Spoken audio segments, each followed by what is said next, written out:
We need to publicly apologize to everyone who bought our Titanium Pro pan because we lied. Yeah, it's true. The pan is naturally non-stick thanks to its engineered titanium surface. The pan is one. We've got those new developments on peace talks with Iran. We're also talking about the negotiations in Switzerland as Vice President J.D. Vance signals some optimism. Listen. We've laid a successful foundation to get to a good place for the American people. I think it's important for all of us to appreciate how much was done, but honestly, there is still a lot to do as we continue to make progress on the nuclear talks, on the economic talks, as we continue to demine the straits and ensure that that flow of traffic continues to pick back up. A lot of progress, but still some work to do, and we're very committed to doing exactly that.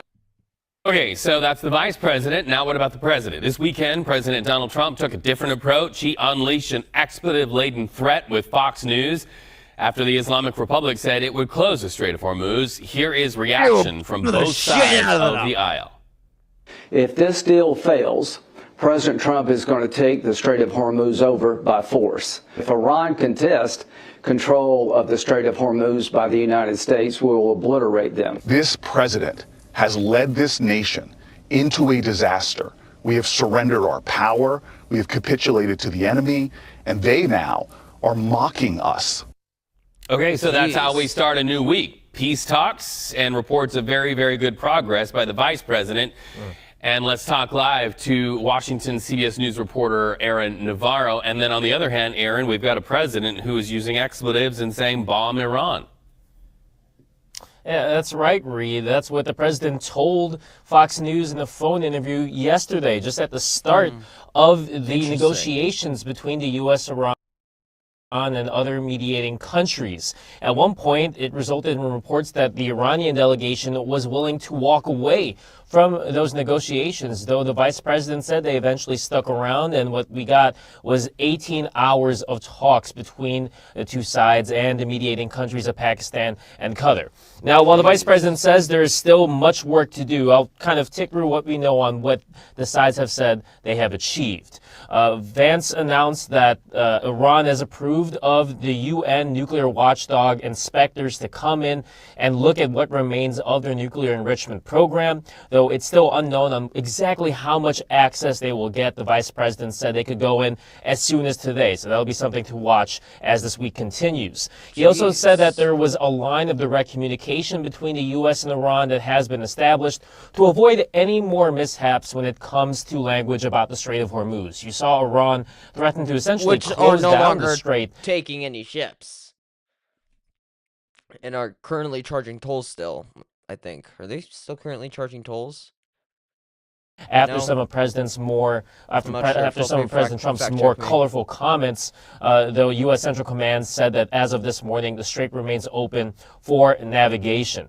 And Vice President Vance also said in this press conference this morning that the U.S. and Qatar are working through a method to have approval of how Iran spends its unfrozen assets. Again, that'll only happen should Iran comply with some of what the U.S. wants, but it seems that the U.S. and Qatar are working on a sort of approval system, with Vance saying that Jared Kushner floated the idea of Iran using money from those unfrozen assets to buy American corn, soy, and wheat for the Iranians as they're dealing with their worst inflation since World War II. We also know there was that emergency session. And we're also going to look at Trump's speech today with as Iran well. on Lebanon. Where do things stand there? Yeah, Vice President Vance and Iran gave readouts that said there was a sort of deconfliction mechanism set up between Israel and Lebanon to help alleviate and prevent any future strikes between Israel and Hezbollah. Iran's foreign minister said that there was major progress in talks with the U.S. on this front, and Vance talked up this mechanism, saying that the U.S. is in touch with both Israel and Lebanon. Take a listen to what he said earlier this morning in Switzerland. I would describe it as very good progress, too. I mean, look, we want a regional ceasefire, right? We want Hezbollah to stop firing at our friends in Israel. We want Israelis to be able to live in peace. We also want to make sure that, you know, when things happen, they don't spiral into a broader escalation. And so we've been, I think, very good at setting up what we're calling a deconfliction mechanism. But what it really is to say that when things happen, the sides are actually talking to one another.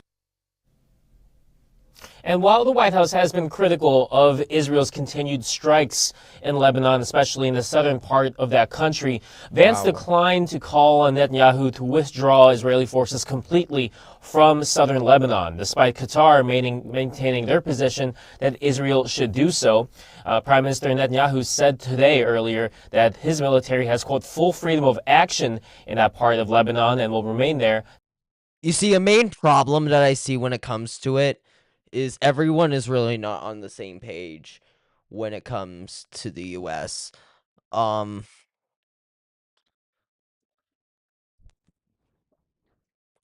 is publicly disputing parts of that, especially inspections of missile negotiations and stuff. Now, the Lebanon Hezbollah Israel front. Now, the main thing that could blow up on this is I read a Reuters article this morning. Israel talks begin in Washington under the shadow of the U.S.-Iran deal, but Israel wants Hezbollah disarmed, while Lebanon wants the Israeli defense to withdraw from the southern Lebanon. Now, this makes the ceasefire more of a regional pressure valve than a clear ending, really. And are we going to see a clear ending? Probably not. And is this war going to last a couple years? Maybe.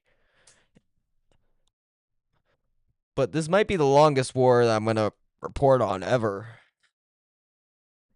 As long as he feels that it's necessary. Aaron Navarro live in Washington. Thank you for that. Now let's go even deeper. CBS News Middle East contributor Courtney Keeley. Courtney, you have deep sources there in Iran. What are you hearing about this so-named roadmap? Well, I can tell you that I've heard about the roadmaps for different conflicts, for different peace processes, and different times that came to nothing.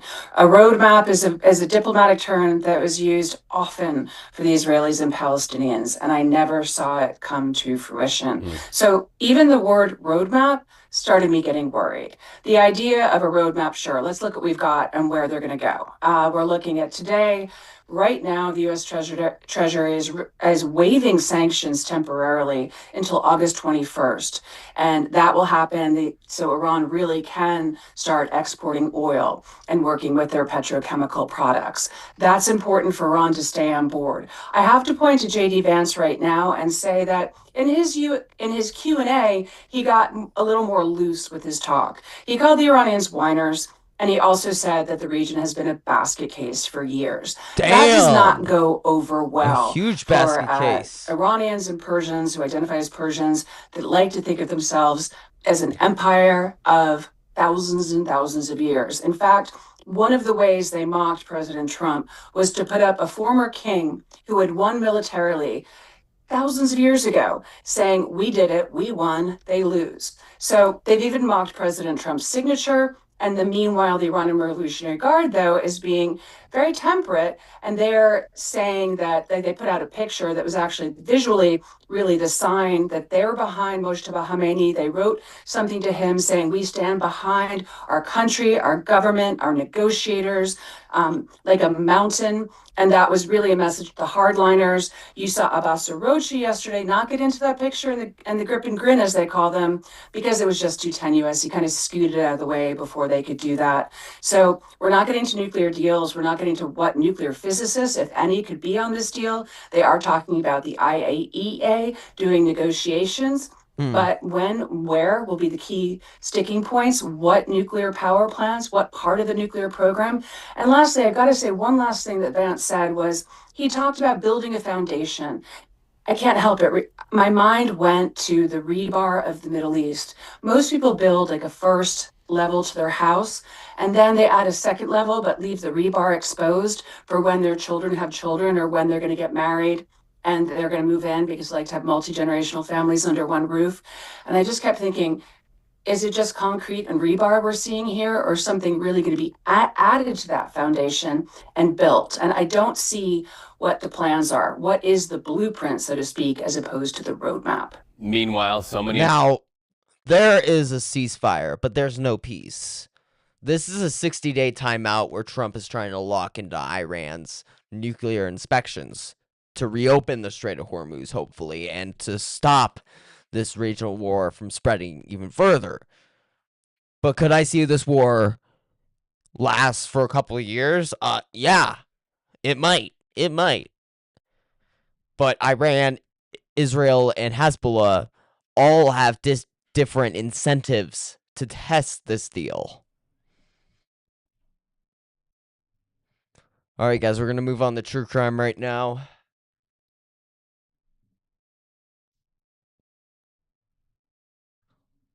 We got Richard Gossip.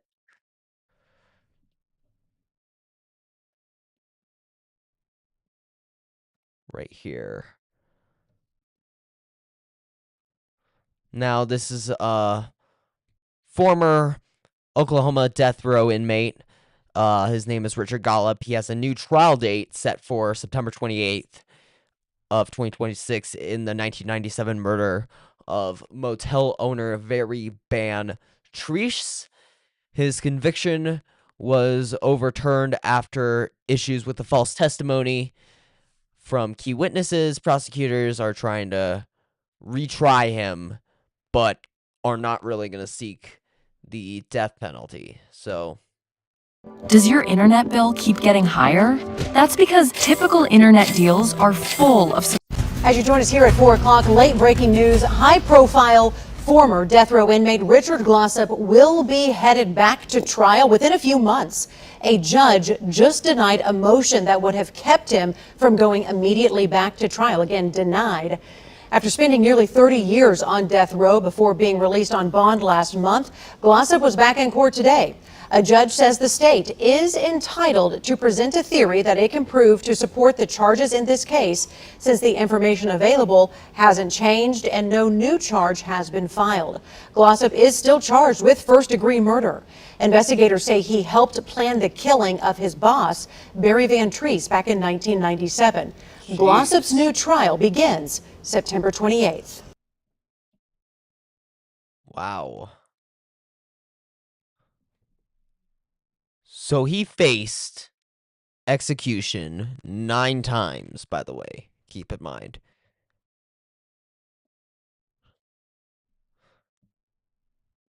But here's the real question. If the state's case depended heavily on witnesses who had the credibility issues and prosecutors who allowed a false testimony to stand, how the fuck did the government come to executing a man after an unfair trial? That makes no sense to me. But at the same time, we can't really forget the victim, Barry, here. A man was murdered. His family also at the same time deserves justice. Does a new trial get us closer to justice? And especially because this really has been a long, long time.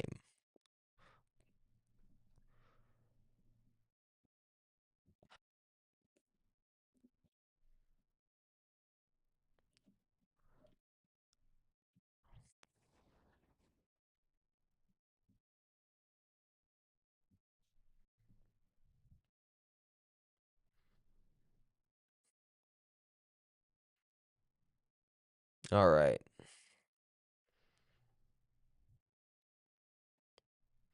Let's take a look at this next one here.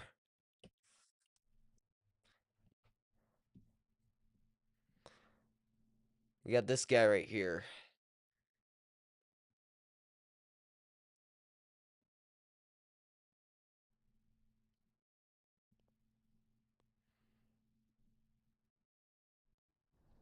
With Lemonade, your insurance claims are handled instantly. Sign up at lemonade.com. Does your internet bill keep getting higher? That's because typical internet deals are full of surprises. This video recording may not show much, but for Italian officials investigating the brutal murder of Giulio Regeni in Egypt, it's a breakthrough. The first evidence that the Italian student was targeted and put under surveillance by Egyptian authorities. Was dude really trying to expose something?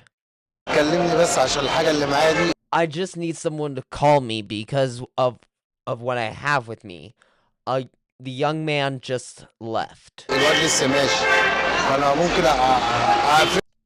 I can turn it off or keep recording, whatever you want me to do. I don't understand what I should be doing next. It comes after Italian prosecutors announced plans to charge 4 Egyptian security officers with the students' torture and death. They say one of the defendants, Colonel Yo. Is school security in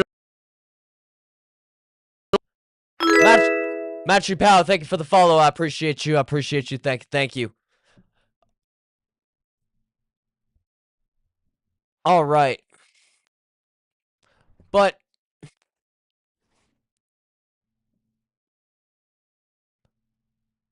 he was 28 years old, by the way.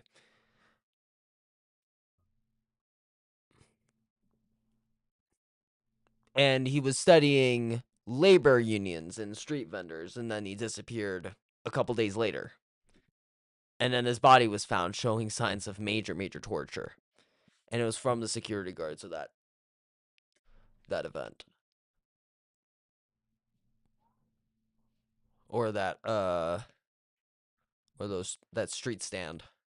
Kamal assigned the informant to monitor Giulio Regeni a month before he was killed. Oggi noi sappiamo che è stato seguito. Today we know that the Egyptian General Security followed Regeni's tracks for 40 days. We know that he was arrested first in a camp, then transferred to... Sappiamo che è stato seguito. Today we know that the Egyptian General Security followed Regeni's tracks for 40 days. We know that he was arrested first in a camp, then transferred to cell number 13 of the Egyptian Ministry of Interior. This is a very dangerous matter, and the Italian people strongly condemn it. We firmly maintain our position with respect to closing diplomatic ties with Egypt. Regeni's body was found on a desert highway after he disappeared in January 2016. He was last seen near an underground subway stop in Cairo, where he'd been researching the sensitive topic of labor movements in Egypt. His mother later said his body was so mutilated, she was only able to recognize the tip of his nose. Rights groups say the marks resemble those resulting from widespread torture practices in Egyptian facilities. The National Security Agency in Egypt is quite notorious. We have documented rampant torture, we have documented enforced disappearance in the country, and how the judiciary is effectively in service of the system of repression in the country. The death sparked outrage in Italy and strained diplomatic relations between the two countries, with Italy's government accusing Egyptian authorities of non-cooperation. We want truth and justice for our citizen who has been killed and tortured in such a terrible way without an explanation. Egyptian prosecutors have continued to insist that Regeni's killers remain unknown and authorities deny any involvement. In fact, those are state officials that killed the dude. Keep in mind. Can there really be justice when the accused are state officials that are protected by its own government? That's literally communism. Really.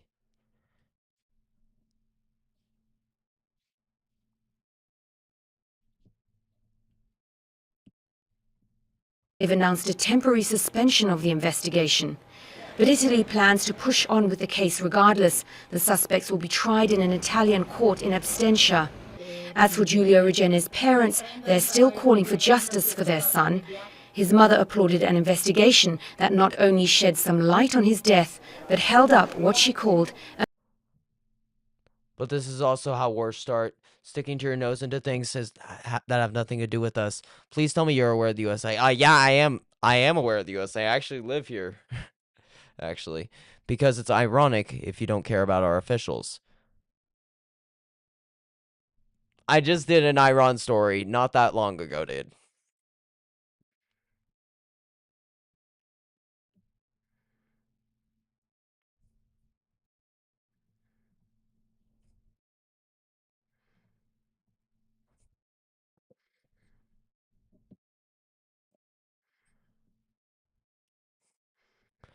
Now, this case in Italy is a reminder that true crime does not stop at murder. Sometimes the real story is the system around the murder, the silence, the denials, the diplomacy, and the fight to drag truth into daylight. Really.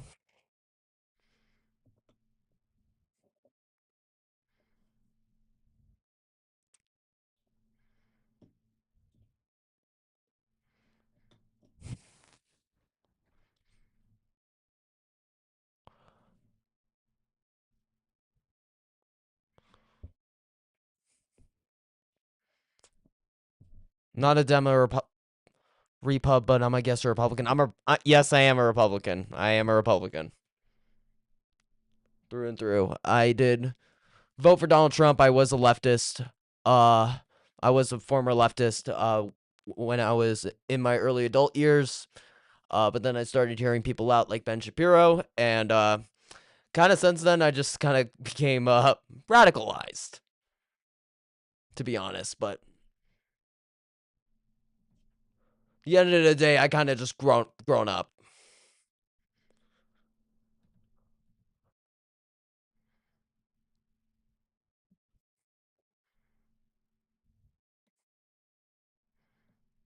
Makes sure not to fix things here, but wants to fix other problems. Okay, what the fuck do you mean, dude?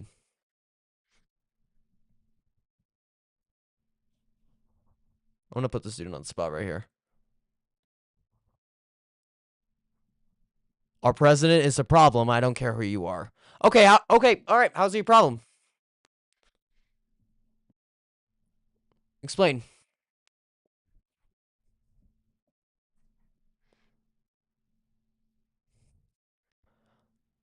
How can you say that?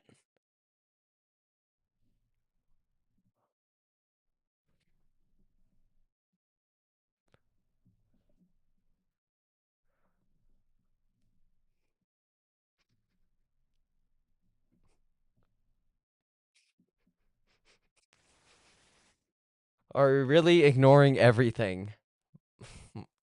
My dude, I'm just reporting on true crime right now. If you want to come on to debate, we can debate later. All right, we're gonna do debates later.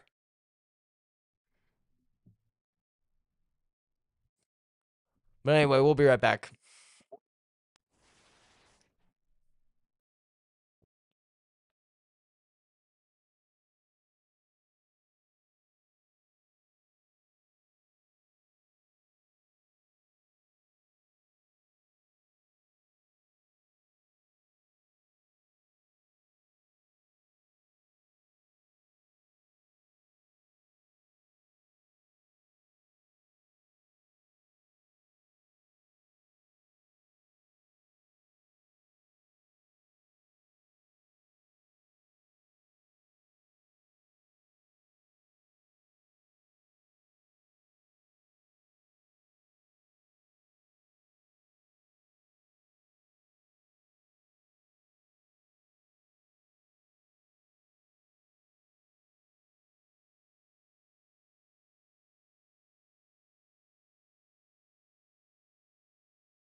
Ladies and gentlemen, welcome back. Okay.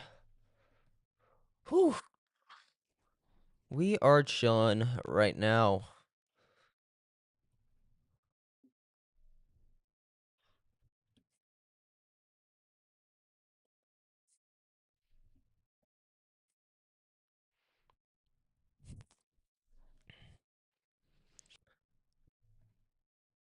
So I think we're gonna look into the real news next. Since fuckhead here wants to call me out for not reporting on the U.S. So, yep.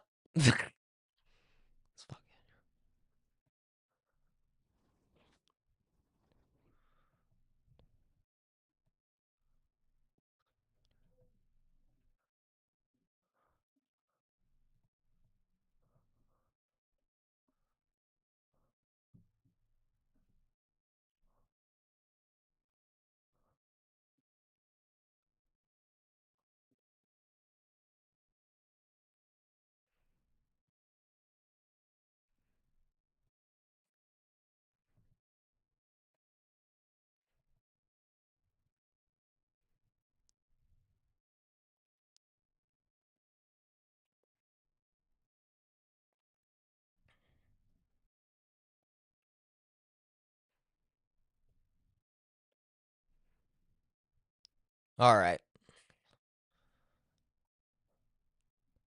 Seems like the Pentagon wants more money. How fun.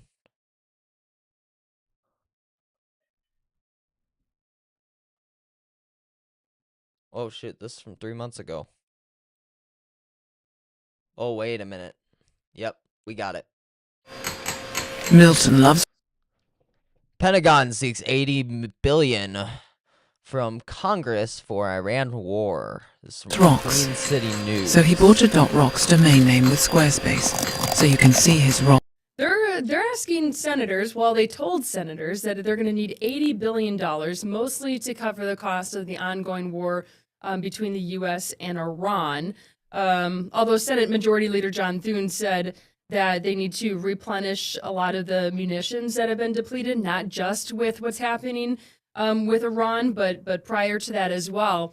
But it's a hefty price tag for a one-time ask, and at a time when there's not a lot of support on Capitol Hill with the ongoing war with Iran. White House Office of Budget and Management and Budget has yet to make the formal request for this, but this is also requested with a remarkable $1.5 trillion budget for the Pentagon and Defense Department to go along with that's nearly a 50% increase. So you're talking about creating this war machine and.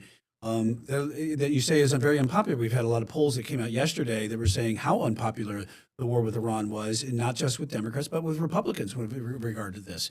In 2/3 of the American people do not support the war right now, and they're hoping that it ends. But this request is certainly not sitting well with like John Thune, Senator Majority Leader. He's expected to go through everything. Democrats are saying, especially Patty Murray, who is a part of the committees on the defense, saying you're spending families' hard-earned tax dollars on a war that many strongly oppose. Well, and it's my tax dollars is not going to this war. Man, no one wants their tax dollars going to this war. Really. It comes at a time when there's ongoing inflation and Americans are getting pinched, and then they're seeing that the Pentagon is requesting this big increase in funding. I was curious, so I went back. So you do a deep dive? I like to do a deep dive. It's important, right? You like that, right? Okay, so here we go. Deep dives. Now, there's no final tally on how obviously this war is ongoing. Reuters estimated in May that it's been about $29 billion so far. Adjusted for inflation, how does that compare to other wars that have lasted, to be fair, quite a bit longer? So, Iraq War, $648 billion. Vietnam, $686 billion. Post 9/11 wars combined, $859 billion. And then World War II, nothing's probably going to touch that, $4.1 trillion. We spend a shit ton of money on these fucking wars. With adjusted for inflation. So, you're looking at, 4% of some wars, 0.7% of World War II in terms of the $29 billion that's estimated that this war has cost. So it pales in comparison to other wars. However, now this isn't a formal request yet, but it shows that the cost is climbing really fast, and it comes at a worst possible moment with lawmakers already challenging Trump's war authorities already, dude. Oh my fucking God. as you mentioned, Brian, I agree with Trump on some things, but I also disagree with Trump on some things. The thing I disagree with Trump about is this war right here, because he's literally committing so much fucking war crimes here. this is one that, Trump didn't go straight to Congress before making the first move. And so there's really not a lot of support. So to get them to agree to give them $80 billion more, the Pentagon, that is, it might be a tall order. War is expensive, for sure. And wars are expensive. That's where our tax dollars are going to. But if you're going to be the world's leader as far as the biggest and all the baddest military out there for the United States, so you're going to have to pay for it. Yeah. It's one of the things we'll see going forward, whether the Congress will pony up for this. Queen City News Plus. Just search Queen City News on your smart. All right. Ooh, that is interesting.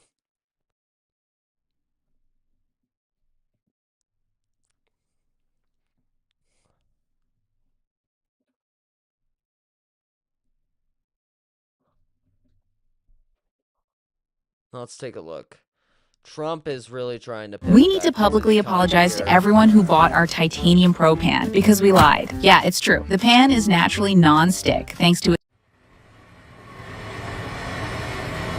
Hello, everybody. We're in Pennsylvania. We're celebrating the great steel numbers. We are back in the steel business in a big way, one of the biggest in the world again.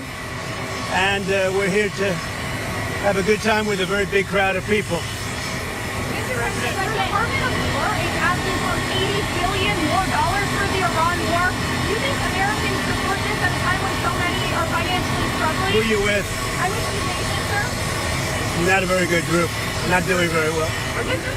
Not only do they support it,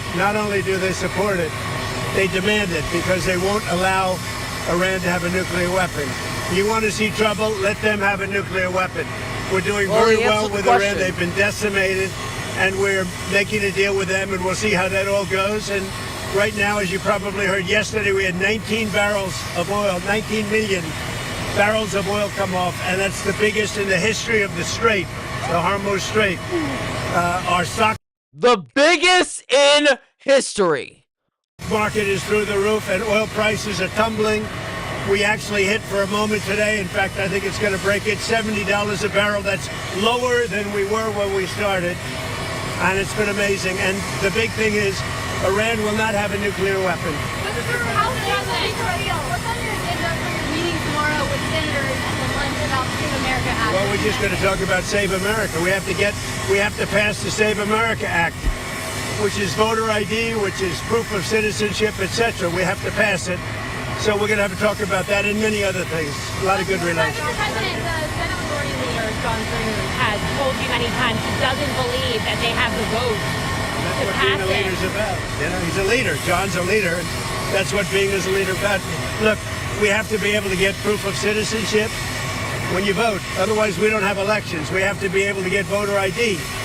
So John is a leader, and hopefully he can get the votes. Mr. President, on Iran, the Iranians are saying there's no scheduled visit for the IAEA inspectors. Is that part of your agreement? They're wrong. They're wrong. They know. So there is one scheduled. We just don't know where it's at. They're wrong. They told us inside, and we have it down 100% inspections.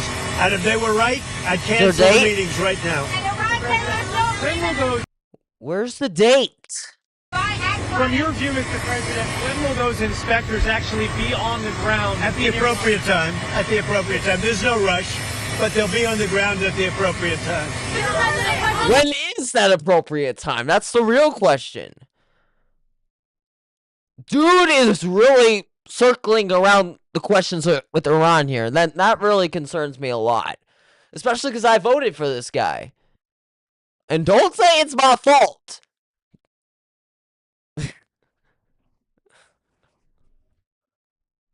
Because the only reason why we brought him into office because we don't want Kamala in the office. Fuck that. Fuck that shit. We don't want her in there. Israeli forces have opened fire in southern Lebanon today, killing 2 people.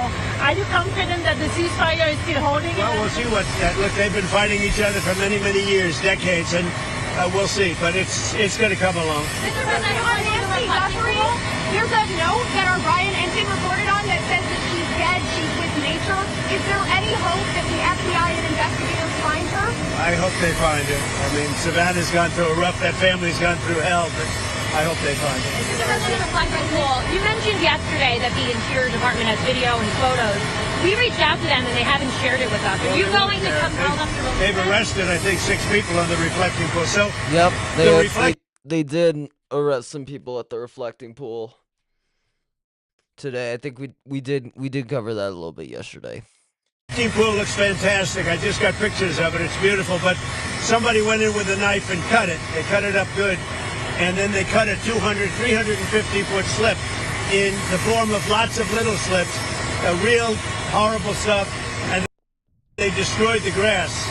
We put a brand new big load of grass out there and they destroyed it.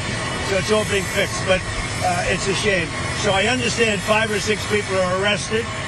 The Interior Department can refer to you on that.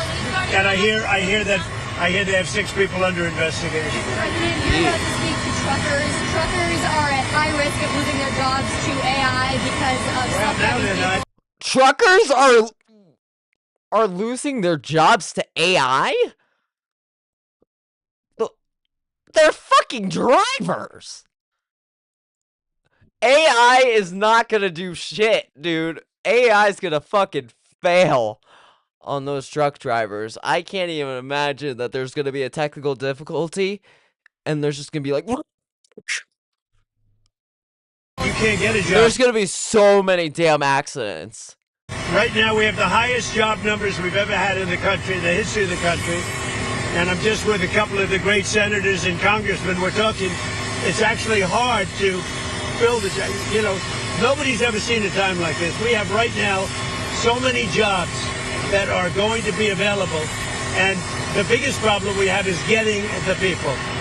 So we're really doing spectacular. In this area in Pennsylvania, for steel, Eli Lilly just announced billions of dollars worth of plants. We have more plants being built right now in the United States than at any time in the history of our country. U.S. Senator tomorrow, what will you say to allies of yours like Senator Cruz who've been critical of the Iran? Well, I think anybody that's been critical of it has to be educated, even if they're friends of mine. Because we have Iran in a position that nobody's ever had. This should have been done for 47 years by other presidents.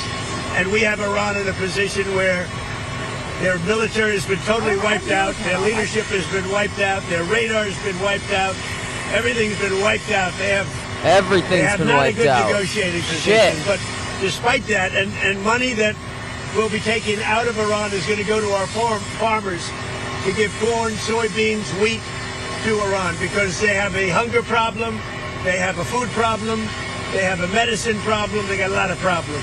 And they have an inflation. Their inflation now just hit 300%.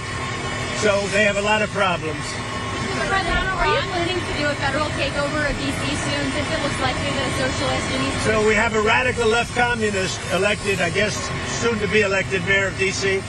D.C. is now a safe, you people know better than anybody, it's a safe, beautiful city. When I came here, it was an unsafe, unkempt, horrible city.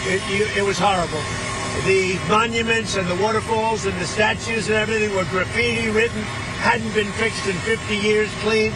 Now it's beautiful. We did 52 statues, monuments, waterfalls, including the thing that, you know, where the vandals hit the reflecting pool, but we'll get that back very quickly.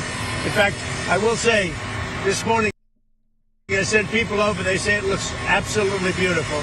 But we're going to have to let a little water out and fix it, and then we'll put the water back in.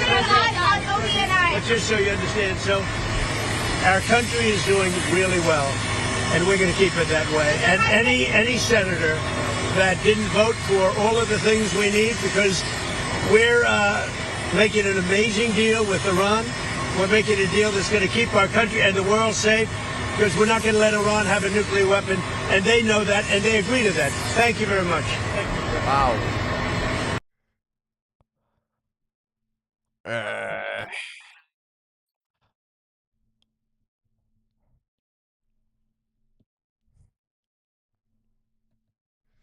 All right.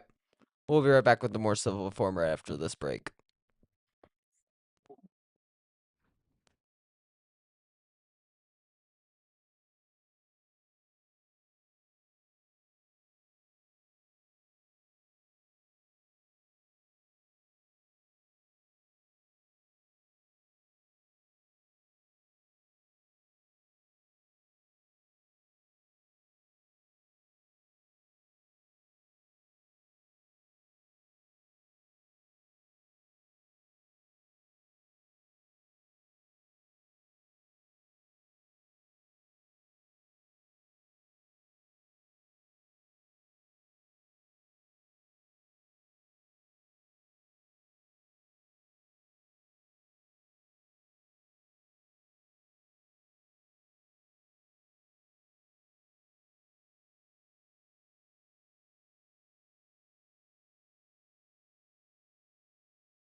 We're back.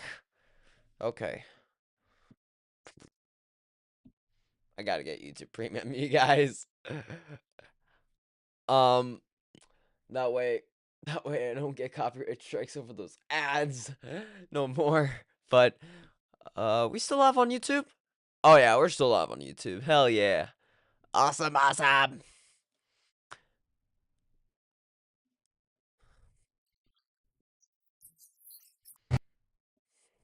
We need to publicly apologize to everyone.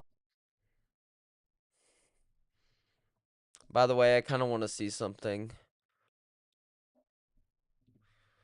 By the way, if you wanna get your super chats read, go to botrix.live/thecivilforum/tip. It'll help go towards our mission. It'll help put money towards equipment, so that way I can do these ventures. And stuff like this is kind of cool, actually. I'm happy to do it, and I'm happy to be building a platform to be doing stuff like this. Just curious to see what's going on in my area. Got followed by ice. So everybody knows, yesterday around 5:30 p.m., I was at the ice facility protesting. Then I left due to heat. When I left, I was totally being followed by a tinted out blue SUV. When I realized, I made several turns on the residential streets to determine I was being followed a car. I continued to follow me. Bruh. Were you doing something to them? Were you doing something? Were you doing something? Question mark, question mark, question mark. I think that person was committing a crime. Most definitely.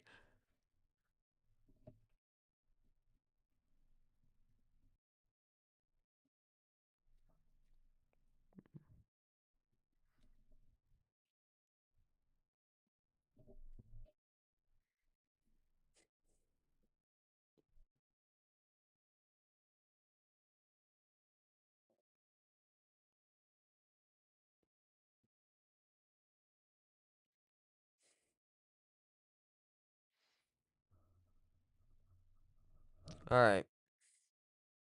I'm done for tonight, guys. I'll see you guys tomorrow. Later.